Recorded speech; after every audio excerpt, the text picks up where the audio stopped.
What's going on, guys? Christian here from CK Wraps. So I'm super excited about the color that I'm about to wrap this Hyundai Elantra N in. I believe it's 2024 and it's getting a full transformation from this powder blue to a color called Stealth Cosmic Purple from Vvivid Colorfusion.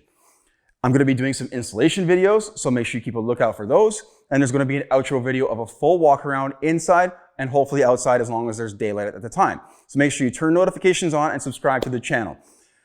What I wanted to talk about with this car here is some of the challenges that I'm going to be going through and the process and how long this should roughly take. Also, the product that I'm using. So since over the past 2 years, or it's been 2 years now, since I used a regular vinyl wrap. It was a Ford Bronco. I wrapped it in KPMF Tundra or something like that, satin Tundra. And that was the last time, 2 years. Since August alone, I have done 12 to 15 full cars, full wraps in cosmetic paint protection film. That's just since August. We're just December 1st today. So my customers love it. Like, they've seen matte vinyl wraps and satin vinyl wraps, and nothing even compares in that sense to the finish, the material type, the durability, the longevity. It's overall, hands down, the best possible product that you can put on a vehicle. Okay, so clear has been around for a long time. They've just now put color into it. So lots of color options to choose from. I've mainly been using Vvivid Colorfusion. That's just because that's what my customers want. So I just show them colors, they pick and they choose, and boom, they have it. Okay, so I'm just trying to give them options. So there's other brands in the market. Make sure you offer whatever brands you trust, and make sure you find out, warranty, longevity, and so forth. But just, again, make sure they're brands that you trust and are reliable. Otherwise, you want to give your customers options so they can choose the right color and finish for them. Now, like I said, I don't believe this color has really been seen yet on a full car. This is the color here, and this is where I'm really excited about it, because it has like this super heavy metallic to it, but like this metallized sheen. So Stealth Cosmic Purple, I'll put links to the description in the description below for you guys for all this stuff. But this is more or less what it looks like. I have the fender done on the passenger side. I'm not going to show you that yet, but let's go around the vehicle. So this vehicle, as you notice, the front bumper is sort of like incomplete, meaning it's not one solid section of paint all the way through. This actually makes it a little bit easier to wrap physically, because you don't have to stretch out a very large sheet of material. It's just a small section down here, but it could be around the same time to do it.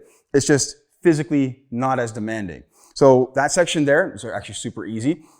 Wrap it by itself. This one here, a little more complicated. Wrap that by itself. And then the front section down here, that gets wrapped by itself as well. Now, this is a Hyundai, so there are a lot of imperfections in the paint. From the factory, there's tons actually. Compared to the Range Rover that I had the week before, that actually had some imperfections in the paint, but really overall wasn't that bad in comparison to a car that costs substantially less.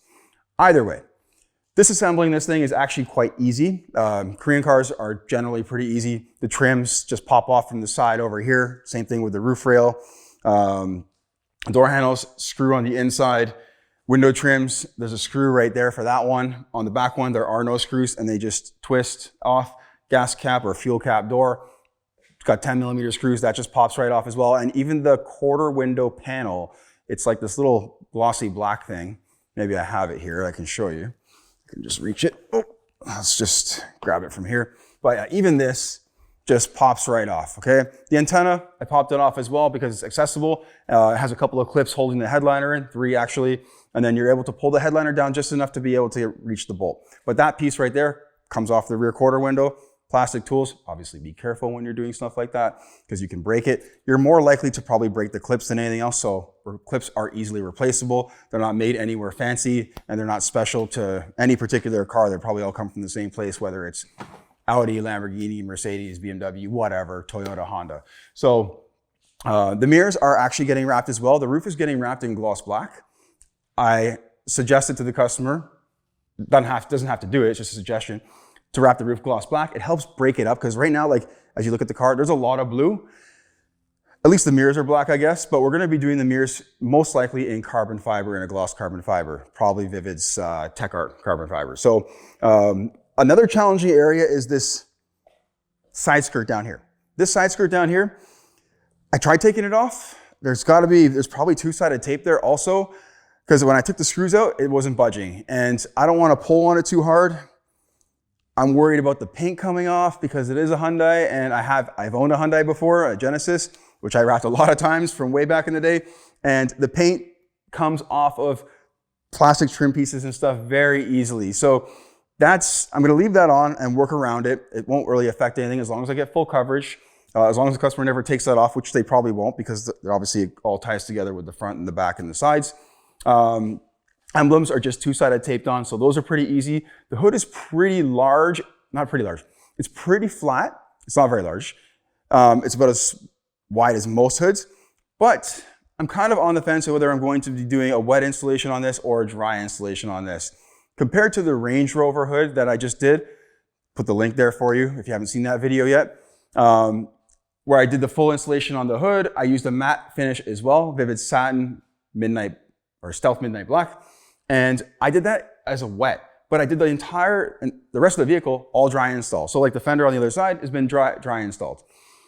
This one, because it's large and flat as well, I might go with wet install just because it's gonna be a little bit easier. The roof is going gloss black, Vivid as well, because they do have the nicest gloss black PPF I've ever seen. I did a comparison of like 5-6 brands and theirs is the blackest and to me the glossiest, but beauty's in the eye of the beholder. Anyways, that's going to be full wet install on the roof because it is a gloss finish. It must be installed pretty much with a wet application when you're using gloss finishes on large flat areas.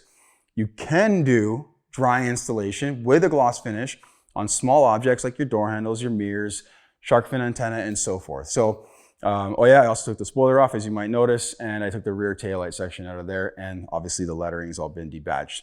So this thing, other than like being wiped around the edges, is pretty much clean and ready to go.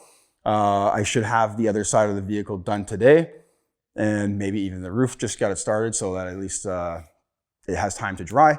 And that's pretty much it. So I wanted to give you a rundown of what's going on. I wanted to explain some of the things that are going to be happening to this car over here, and stay tuned for the installation videos and the overall walk around. Look forward to seeing you in the next video, guys. Thank you for watching as always. I appreciate it. Take care.